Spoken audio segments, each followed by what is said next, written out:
예수님께서 말씀하실 때 여인을 보고 마음에 음욕을 품으면 무슨 죄다? 이미 간음했다라고 말씀합니다. 사도 요한은 뭐라고 그랬냐면 형제를 미워하는 마음이 있으면 곧 뭐한 거다? 살인한 것이다 라고 이야기합니다.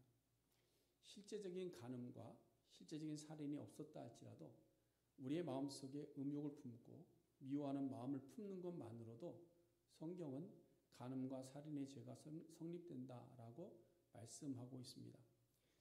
세상의 법은 확실한 증거가 있어야 됩니다. 그렇죠? 증인이 있거나 증거가 드러날 때에만 그것이 죄로 인정이 됩니다. 그것을 증명하지 못하면 무죄가 되는 것이죠. 아무리 심증이 있다 할지라도 증명이 안 되면 그건 무죄입니다. 세계의 재판으로 온 세상을 떠들썩하게 했던 오제이 심슨이 무죄를 받게 된 것도 심증은 있고 정황은 다 맞는데 증거가 없는 것이죠. 그래서 증거를 잡지 못해서 무죄 판결을 받지 않습니까? 그러나 여러분 성경은 드러난 증거가 없다 하여도 그 마음의 생각만으로도 죄가 된다. 그것을 사람들은 몰라도 중심을 보시는 누구는 아신다? 하나님은 아신다라는 겁니다. 하나님은 아신다. 성경은 언제나 보이는 것으로 판단하는 것이 아니라 그 중심으로 판단하신다라는 것이죠. 그래서 선을 행할 때에 오른손이 하는 것을 왼손이 모르게 하라 하시는 것은 사람들은 몰라줄 수 있다라는 겁니다. 그러나 그의 중심의 생각과 선한 행실을 누가 아신다? 하나님이 아신다. 그렇기 때문에 사람에게 보이려고 오른손이 한 것을 크게 드러내지 말아라 라고 말씀하고 있는 겁니다. 세상은 드러나지 않고 밝혀지지 않는 완전 범죄가 가능합니다. 사람 눈에만 들키지 않으면 되는 겁니다. 우리의 마음을 옆 사람에게 들키지만 않으면 죄가 안 되는 겁니다. 그렇죠? 그러나 하나님 앞에서는 완전 범죄라는 것이 있을 수 있다 없다? 없다. 하나님 앞에서는 우리의 마음의 생각만으로도 하나님 앞에서 죄가 된다라는 겁니다. 그러므로 여러분 우리가 죄가 없다고 말하면 스스로 뭐하는 자다? 속이는 자다. 진리가 우리 안에 없기 때문에 스스로를 속이고 나는 죄가 없다라고 이야기한다라는 것이죠. 우리가 범죄하지 아니했다라고 하면 그것은 하나님을 거짓말쟁이로 만드는 것이다라고 그랬습니다. 그의 말씀이 우리 안에 없기 때문에. 그러므로 우리가 언제나 드러나지 않았다고 해서 나는 죄가 없다. 나는 간음하거나 살인을 행한 적이 없다. 나는 범죄하지 않았다라고 말하는 것은 스스로로 속일 뿐만 아니라 하나님을 거짓말쟁이로 만드는 것과 같은 것입니다. 여러분 우리는 마음속에 생각하는 것이 늘 어떤 존재라고 그랬습니까? 악한 존재다 그랬습니다. 성경이 이야기하기를 우리의 마음에 생각하는 것이 늘 악하다.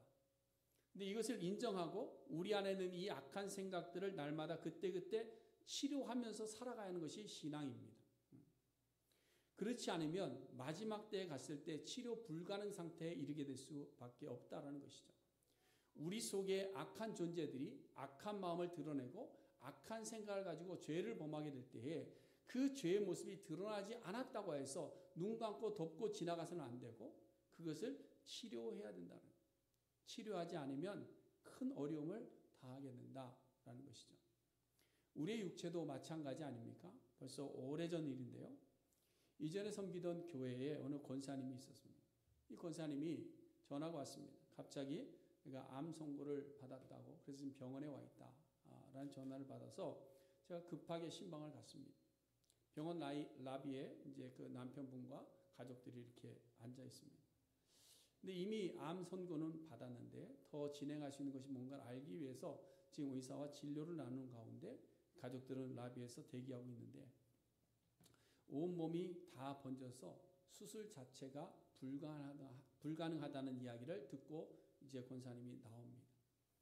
그러면서 이제 거기 자리에 앉아서 대화를 나누는 중에 이 권사님이 한국에 사시다가 자식들 때문에 미국으로 이민을 오셨는데 몸이 계속 조금씩 아픈 겁니다. 아픈데 병원을 갈 수 없잖아요. 그렇죠? 왜 보험이 안 되니까 아직. 그래서 치료를 제대로 받지 못한 겁니다. 그래서 그냥 아프면 뭐 먹어요 우리? 에드빌.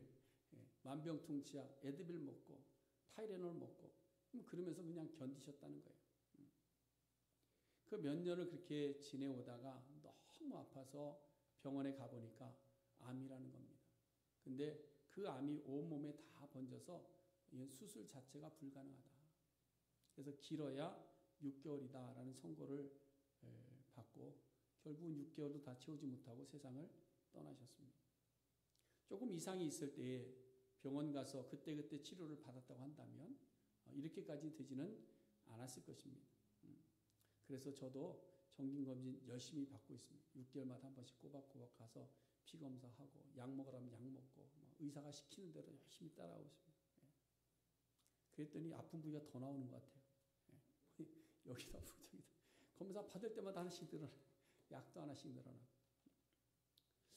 근데 여러분 육체만 그런 것이 아니고 우리의 영적인 삶도 마찬가지입니다. 우리 안에는 침전되어 있는 죄성들이 우리 속에 가라앉아 있습니다. 근데 이 죄성들이 시도 때도 없이 우리 속에서 올라오는 것이죠. 한번 흔들 때마다 악한 생각들이 우리 속에서 치밀어 올라올 때가 있습니다. 미워하는 마음을 갖게 되기도 하고 음욕을 품기도 하고 또한 거짓말하는 것이 쉽게 나오기도 하고 어떤 것을 바라보면 볼 때마다 욕심이 생기기도 하고 이러한 것들이 우리 속에서 막 드러납니다. 생각만이 아니고 그것이 또 실제로 우리 입을 통해서 행동으로 드러나기도 하지 않습니까? 그때마다 여러분 우리는 이 악한 죄의 부분을 어떻게 될까요? 어떻게 되겠습니까?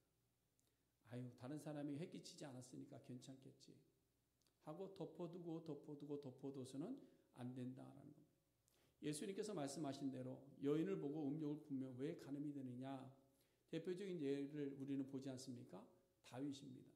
다윗이 지붕을 거닐다가 옆집에 있는 여인이 목욕하고 있는데 그 목욕하는 여인을 바라보면서 너무나 마음에 음욕을 품은 거예요. 그러니까 그 마음속에 품었던 음욕이 뭐예요? 간음으로 연결되어진 겁니다. 미워하는 마음이 살인 미수와 인신매매를 행한 사람들이 있습니다. 누구죠? 요셉의 형들이. 어려서부터 요셉을 미워하는 마음을 품고 살았습니다. 너무 미워 죽겠는 거예요. 동생이지만 막내 동생인데 너무 미운 겁니다. 기회가 있을 때마다 잡아 죽이고 싶은데 기회가 없는 거예요. 그러다가 기회가 왔습니다. 그러니까 야 때는 이때다. 그래서 결국은 그 동생을 잡아 죽이려고 했는데 형이 만류하니까 그것도 실패했습니다. 그럼 그 다음에 또 어떻게 인신매매로 팔아 넘긴 겁니다. 어디서부터 시작됐습니까? 다 마음의 생각으로부터 시작된 거예요.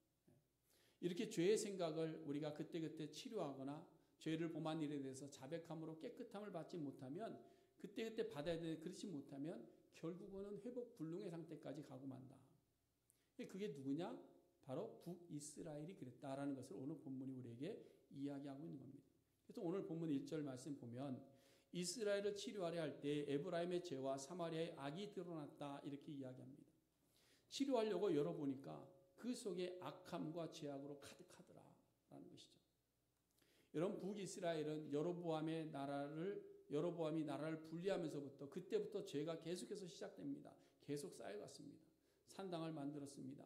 하나님께 정해주신 제사장의 규례가 있습니다. 레위 자손으로 제사장을 삼게 했는데 아무나 데려다가 제사장 삼습니다. 하나님께 정해주신 날들이 있습니다. 그 날들도 자기들이 편한 대로 막 바꾸어 버립니다. 그러면서 막 악을 행하여. 또 아하방 시절에는 어떻습니까? 바알이라는 우상을 들고 오기 시작합니다. 바알을 데려다가 모셔와서 그 바알을 섬기기 시작하는 거예요.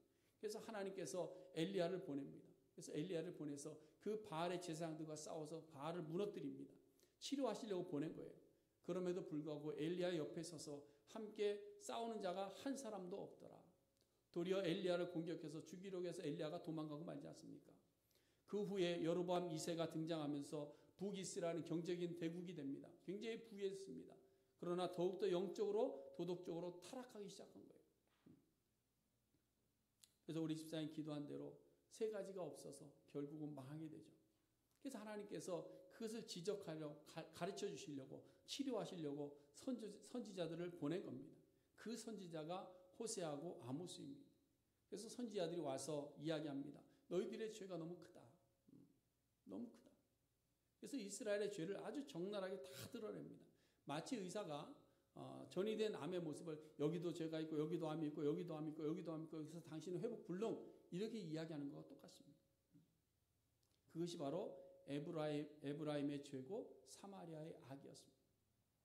하나님께서는 치료를 하시려고 메스를 들었는데 보니까 벌써 온몸에 암세포가 다 퍼져 있고 이 미리미리 치료하지 않아서 너무 고칠 것이 많아 모든 것을 다 고치지 않고서는 안 되는 거예요. 미리미리 선지자들을 보내셔서 알려주셨고 잘못된 죄를 지적해 주었고 회개하면 돌아올 수 있다라고 이야기했음에도 불구하고 아무리 말을 들어도 한 귀로 듣고 한 귀로 흘려버리기도, 한 귀로 듣고 그냥 막아버리기도 하고, 그러다 보니까 지금 이 지경까지 왔다라는 겁니다.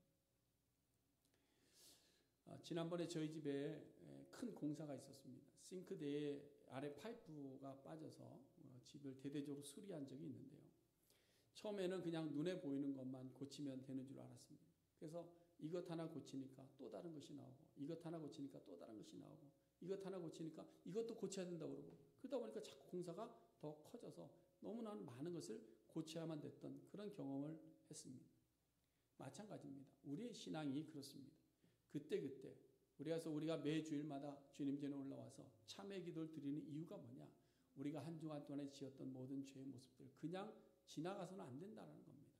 죄가 생각날 때 그 죄의 모습을 회개해야 된다는 거예요. 그래서 여러분 얼마나 회개 참회의 시간을 통해서 한 주간에 지었던 일들을 회개하며 지내시는지 모르겠지만 우리는 우리의 죄의 모습들을 그때그때마다 해결하지 않고서는 안 된다는 거예요. 그럼 우리가 왜 자꾸 덮어두고 치료를 받지 않고 그냥 지나가고 마느냐? 그것은 하나님께서 우리의 그 모든 죄들을 다 기억하고 계시다는 사실 자체를 알지 못하기 때문에 그렇습니다. 우리는 잊어버릴 수 있습니다. 우리는 잘못한 일이 있어도 잊어버릴 수 있고 죄진 것도 잊어버리기도 합니다. 아니면 죄를 죄로 알지 못할 때가 있습니다. 그런데 그 모든 죄의 모습을 누가 기억한다? 하나님께서는 기억하고 계신다는 거예요. 근데 하나님이 그것을 알고 있다는 것을 전혀 모르는 것이죠. 마치 어린아이가 실수했는데 부모가 모른다고 생각하는 겁니다. 그러나 부모는 다 알고 있잖아요. 그럼에도 불구하고 참아주는 겁니다. 기다려주는 거예요. 그런데 부모 앞에 와서 이실직고하지 않는 거죠. 오늘 본문 2절 말씀에 보니까 내가 모든 악을 기억하였음을 그들이 마음에 생각하지 아니했다라고 분명히 이야기합니다. 죄는 드러난 죄가 있고 드러나지 않는 죄가 있다고 말씀드렸습니다. 세상은 드러난 죄만 죄가 되는 것이고 드러나지 않은 죄는 죄로 보지 않는 겁니다. 그러니까 드러나지 않은 죄에 대해서는 하나님 앞에서 회개하지 않는다는 것이죠. 우리 그리스도인들이 죄와 싸워야 되는데 내가 조금 실수한 것은 우리가 하나님 앞에 하나님 용서를 구합니다. 회개합니다. 라고 나옵니다. 그러나 우리 안에서 일어났던 죄의 모습은 아무도 모르는데 이게 무슨 죄가 되느냐. 내가 나쁜 마음을 품었습니다. 미워하는 마음을 품었습니다. 음욕을 품었습니다. 그런데 그 마음이 드러나지 않았다고 해서 하나님 앞에 회개하지 않고 쌓아두는 우리의 모습과 같다는 것이죠. 여러분 우리는 행위적인 죄만 부끄러워하고 회개해서는 안 됩니다. 우리의 마음에서 지은 죄까지 하나님이 중요하게 보시는 이 마음, 하나님이 먼저 보시는 우리의 이 마음에 있는 죄를 하나님 앞에 내려놓을 수 있어야 될 줄 압니다. 부끄러워할 줄 알아요. 그럼 왜 부끄러워하지 않느냐는 왜? 두 가지 원인이 있다고 봅니다. 두 가지. 첫 번째는요, 자기 합리화고요. 두 번째는 무감각입니다. 오늘 본문 3절 말씀에 보니까 그들이 그 악으로 왕을 그 거짓말로 지도자를 기쁘게 하도다 이렇게 말씀합니다. 이것은 북이스라엘 사회가 아첨하는 자들이 오직 왕과 왕의 권력과 결탁합니다. 그래서 불법을 행하면서도 이것을 생존이라고 이야기하는 것이죠. 남들도 다 하는 것이다라고 이야기하는 겁니다. 오늘날 우리로 말하면 나도 살아야 하기 때문에 불법인 줄 알면서도 어쩔 수 없었다라고 이야기하는 것과 같은 겁니다. 이것이 뭐냐? 자기 합리화입니다. 자기 합리화. 좀 죄송한 말이지만 한국 교회들을 보면요. 특별히 이 대형 교회들이 누구를 굉장히 존중하는가 하면 정치하는 사람들을 굉장히 존중합니다. 그리고 정치하는 사람들과 손을 잡으려고 그러고 정치하는 사람들을 교회 안에서 많이 배출하려고 합니다. 그래서 대선이나 총선 때가 되면 온 교인들이 모여서 자기 교회에서 출마하는 정치인을 위해서 데려다놓고 기도회도 하기도 하고 막 축복기도 하고 막 그럽니다. 선거운동을 돕기도 하고 막 정치인들 데려다가 예배 참석하는 것처럼 하면서 인사시켜서 선거운동하게 하고. 왜 그런지 아십니까? 이유가 있습니다. 정치적인 권력을 이용해서 교회의 어떤 행정적인 편리를 보장받고 싶어 하는 겁니다. 뭐 다 그런 것은 아니겠죠. 근데 제가 보고 제가 들은 그분은 그랬습니다. 예배 주일날인데 예배에는 관심이 없고 지금 선거하고 있는 데만 관심이 가 있는 거예요. 선거하는데. 우리가 밀고 있는 그 사람이 됐는지 안 됐는지 여기만 관심이 있는 거예요. 전화기 켜놓고. 그러면서 나중에 따로 만나서 이야기할 기회가 있었는데 이야기하는 것을 옆에서 들어보니까 우리가 이런 일을 하는데 이 사람이 꼭 필요해서 우리는 이 사람을 세워야 된다고 하는 이야기를 듣고 제가 많이 가슴이 아팠습니다. 이것은 합법을 가장한 불법을 행할 때에 권력이 필요해서 손잡겠다라는 겁니다. 그러면서도 그 일들이 이루어지면 뭐라고 이야기합니까? 하나님의 은혜다라고 이야기합니다. 그것이 뭐냐? 자기 합리화입니다. 자기 합리화. 그러나 여러분 이러한 자기 합리화는 성경의 복음을 내가 복음으로 바꿔버립니다. 내가 복음으로 바꿔버려요. 내가 해석하고 싶은 대로 읽고 싶은 대로 읽는 거예요. 나의 필요한 부분만 읽는 겁니다. 나를 위해서라면 말씀이라도 불순종할 수 있다는 것이 자기 합리화입니다. 이것이 반복되다 보면 우리 영적인 상태가 암세포로 가득하게 되어버리고 마는 거예요. 그러니까 여러분 우리가 하나님의 말씀 앞에서는 우리가 자기 합리화를 할 것이 아니라 하나님 앞에 나를 내려놓고 하나님의 말씀을 선택하고 치료를 받아야 돼요. 그래서 말씀 앞에서는 자기 합리화를 버리고 하나님의 도우심을 구하고 순종을 선택하는 것이 바로 치료하는 일입니다. 치료. 그러므로 여러분 우리 마음속에 생겨난 많은 죄들이 있을 때에 그것을 가지고 나 스스로 아유 괜찮아 자기 스스로를 긍정의 힘으로 합리화시키지 마세요. 하나님 앞에서 죄가 드러날 때 부끄러워할 줄 알아야 됩니다. 무릎 꿇을 줄 알아야 되고 그것을 치료받을 수 있어야 되는 겁니다. 그 다음 두 번째로 마음의 죄를 부끄러워하지 않는 것은 뭐냐? 이미 무감각해졌기 때문에 그렇습니다. 이미 무감각해졌기 때문에. 여러분 죄가 이렇게 발전하는 단계를 조금 이렇게 분리해서 생각하면요. 처음에는 마음속에서 생각하는 것이 있습니다. 그 생각이 어떻게 행동으로 자기도 모르게 드러나게 됩니다. 그러면 처음에는 놀랍니다. 근데 그 행동이 반복되다 보면 뭐가 됩니까? 그냥 일상이 되어버리는 거예요. 거짓말하는 것도 마음속으로 거짓말하는 것들이 입으로 한번 나오기 시작하면 그 거짓말이 반복되다 보면 이 거짓말하는 것이 그냥 일상이 되어버리는 겁니다. 그러니까 거짓말하는 것이 잘못이다라는 그 감각 자체가 없어지는 것이죠. 그러니까 여기까지 오게 되면 죄를 행하고도 더 이상 죄책감이라는 것을 느끼지를 못합니다. 다른 사람을 미워하는 것이 죄다라고 이야기함에도 불구하고 미워하는 마음이 있었습니다. 그런데 그것을 그냥 묻어둡니다. 그러다 보면 나중에는 미워하는 것이 뭐 남들도 미워하고 저 사람도 다 미워할 거야. 그러고 지나가는 거예요. 왜? 무감각해지는 거예요. 그래서 오늘 본문을 보시면 거짓을 행하고 안으로 들어가 도둑질하고 밖에서는 떼를 지어 다니며 노락질한다. 이것은 뭐냐? 그들의 삶의 모습이 도덕적으로 이미 부패할 대로 부패되어 있는데 그 부패함이 부끄러움도 없다라는 겁니다. 부끄러움도 없다. 부끄러워해야 되는데 여전히 하나님 앞에서 버젓이 그대로 서 있다라는 겁니다. 왜? 무감각하기 때문에. 거짓말로 사람을 속이는 것이 이제는 아무렇지 않습니다. 앞에서는 사랑합니다. 천사의 모습을 합니다. 근데 뒤돌아서는 막 욕하기 시작합니다. 저 나쁜 사람 막 비방하고 욕하고 원망하고 그럽니다. 남의 것을 몰래 가져다 씁니다. 그런데 나중에 보니까 자기 것 되어 있는 거예요. 남의 이름이 써 있는데도 자기 주머니에 있으면 자기 것 돼버리는 거예요. 양심의 가책을 느끼지 못합니다. 그거 빼앗기면 내 거 빼앗긴 것처럼 기분 나빠요. 그거 돌려주고 나면 내 거 뺏긴 기분이야. 이런 거죠. 많은 무리들이 자기끼리 끼끼리 모여서 어떤 한 사람을 왕따시킵니다. 그리고 왕따시켜놓고 자기들은 뭐예요? 그냥 웃으면서 지내는 거예요. 아무렇지 않게 생각하는 거예요. 그런 문제들이 지금 한국 사회에 얼마나 많이 일어나고 있고 그 다음에 그런 것들이 뉴스를 통해서 얼마나 많이 우리에게 보여지고 있습니다. 예전에 브라질 월드컵 때문에 브라질 그 치안에 대해서 어떤 유튜브를 찍은 것을 본 적이 있는데요. 사람들이 그냥 길거리 다닙니다. 사거리입니다. 사거리인데 사람들이 지나갈 때 좀 연약해 보이는 여자분이 가방을 메고 가니까 어떤 아이가 가면서 가방을 확 가로채버려요. 근데 옆에서 말리는 사람이 아무도 없어요. 그냥 스리발 끌고 다니다가 사람들이 이렇게 보다가 그냥 뺏어가요. 모자 속에서 모자 벗겨가요. 심지어는 차 문 열고 전화하고 있는데 차 안에 있는 사람이 전화까지 뺏어가더라고요. 하다가 안 되면 그냥 이렇게 뭐 아무렇지도 않게 지나가다가 또 다른 사람 보면 또 가서 또 해. 어느 누구도 보지 않습니다. 어느 누구도 말하지 않습니다. 그 아이들 마음속에 죄책감 없습니다. 뭐냐? 무감각해졌기 때문에. 무감각. 우리의 죄가 그렇다는 거예요. 우리의 죄가. 우리의 죄된 모습이 무감각해진 겁니다. 하나님 앞에서. 그뿐만 아니라 오늘 본문 4절에 보니까 간음하는 자들에 대해서 과자 만드는 화덕 같다라고 말씀해요. 이것도 무슨 뜻인가 하면요. 당시에는 이게 마을에 과자를 만들 일이 있으면요. 불이 흔하게 피워지지 않으니까 사람들이 한꺼번에 모여서 했답니다. 한꺼번에 모여서 거기서 이제 불을 피우는 것이죠. 근데 그 불을 피울 때 그 화덕이 뜨겁게 달가지는 것처럼 음욕으로 인해서 많은 백성들이 뜨거워졌다. 이걸 표현하고 있는 거예요.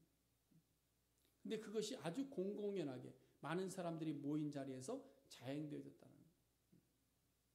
그래서 5절과 6절에도 계속해서 동일한 이야기를 하는 것이 뭐냐? 다 무엇을 이야기하냐?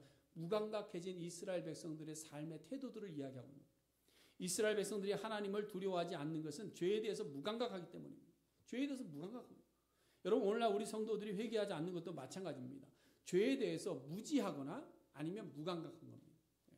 이것이 죄라는 것을 인지하지 못하거나 알면서도 불구하고 그냥 생활인 것처럼 지나가 버리는 겁니다. 여러분 자기 합리화와 무감각은 우리의 마음의 죄 때문에 하나님을 절대로 두려워하지 않습니다. 그럼 하나님만 두려워하지 않느냐? 이런 사람들의 모습 속에서 나타나는 것이 뭐냐? 내로남불입니다. 내로남불. 자기나 합리화를 합니다. 자신의 죄에 대해서는 아주 그럴듯하게 포장합니다. 멋지게 포장합니다. 어느 누가 들어도 정말 저 사람이 안 됐구나. 저 사람이 그럴 만하구나. 힘들었겠구나. 할 정도로 아주 그럴듯하게 이야기합니다. 요즘은 아예 합리화를 넘어서요.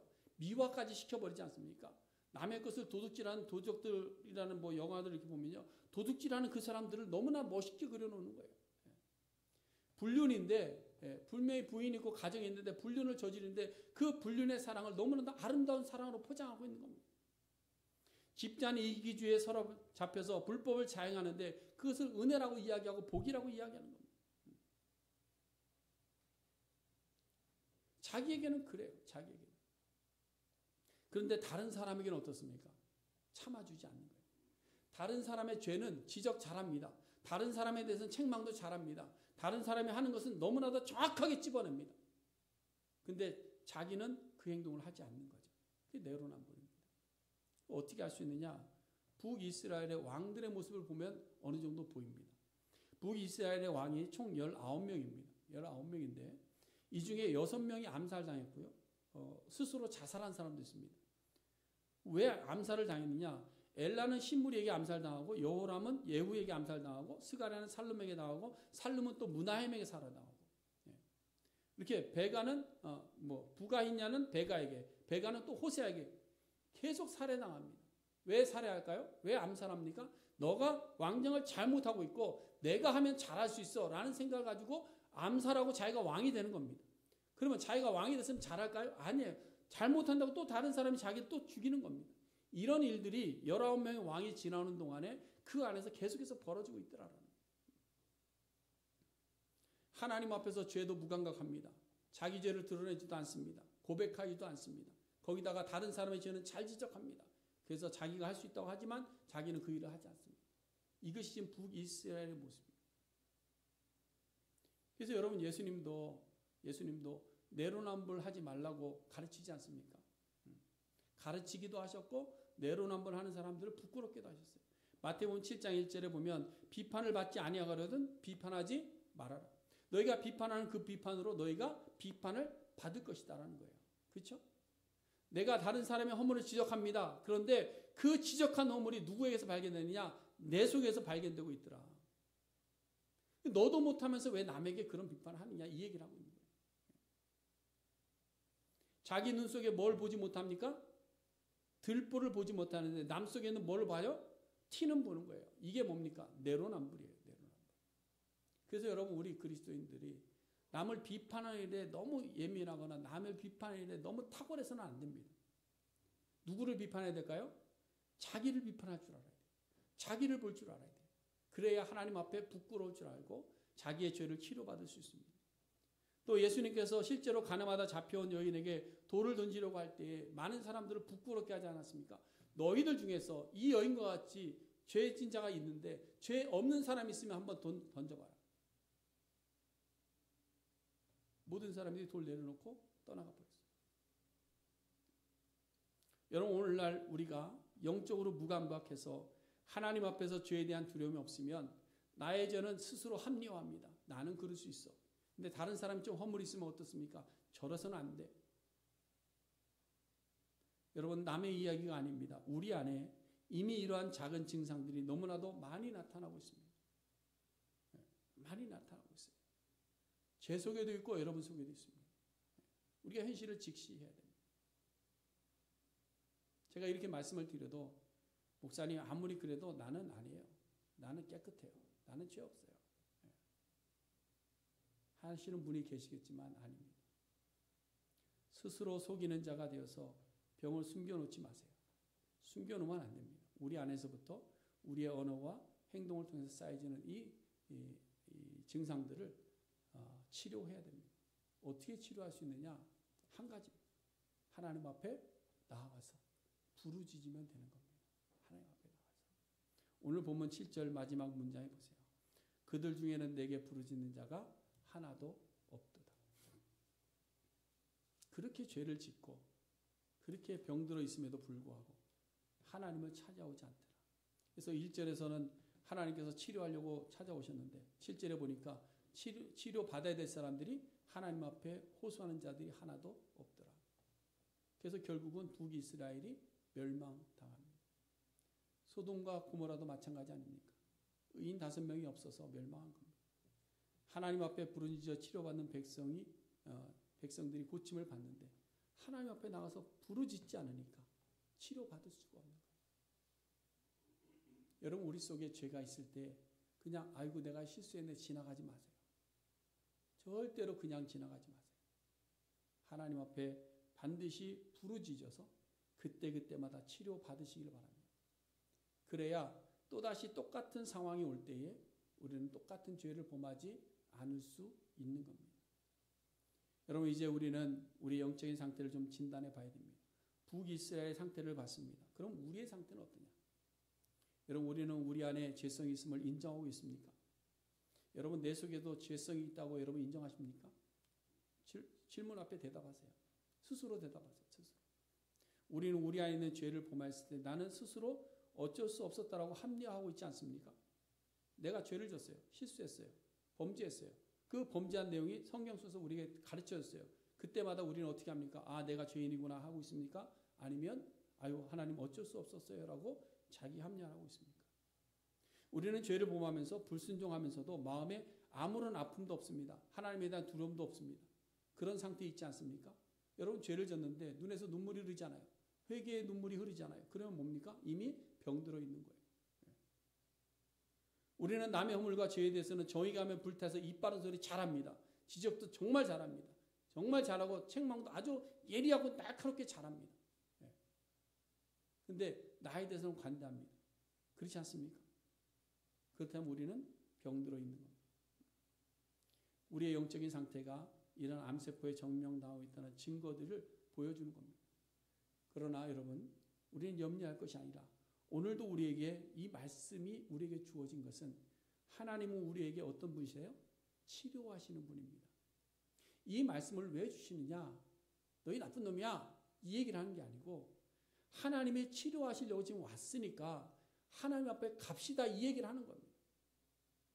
의사 선생님이 왔으니까 의사 선생님한테 가서 좀 치료 좀 받아봅시다라는 거예요. 여러분, 우리가 오직 하나님 앞에 부르짖어 회개하고 돌아가면 저는 미쁘시고 의로우사 우리의 모든 죄를 사해 주실 분인 줄로 믿으시기를 바랍니다. 우리의 무슨 죄가 있다 할지라도 어떤 죄가 있다 할지라도 하나님 앞에 우리의 죄를 자백하는 자들을 하나님께서는 치료하여 주실 줄로 믿습니다. 사랑하는 성도 여러분, 스스로 속이는 자 되지 마시고 우리 영적인 상태를 덮어두거나 무시하여 버려두지 마시고 여호와께 돌아와서 부르짖어 치료받는 우리 모두가 될 수 있기를 바랍니다. 주님만이 우리를 치료하십니다. 믿으십니까? 주님만이 우리의 마음과 생각을 지켜주십니다. 믿으십니까? 주님만이 우리를 치료하시고 주님만이 우리를 고쳐주시고 주님만이 우리를 새롭게 해주십니다. 그러므로 주님 앞에 나가서 우리가 치료받는 우리 모두가 될 수 있기를 간절히 소원해 드립니다. 이제 다 같이 자리에서 일어나셔서 우리 마지막 찬송 부르겠습니다. 주여 나의 병든 몸을 지금 고쳐주소서. 우리의 육체뿐만이 아니라 우리의 영적인 몸을 주님 앞에 내어놓는 겁니다. 우리의 병든 마음과 우리의 병든 신앙들을 하나님 지금 고쳐주세요. 주님만이 우리를 고칠 수 있습니다라고 믿음으로 고백하며 하나님 앞에 나아가는 우리 모두가 될 수 있기를 바랍니다.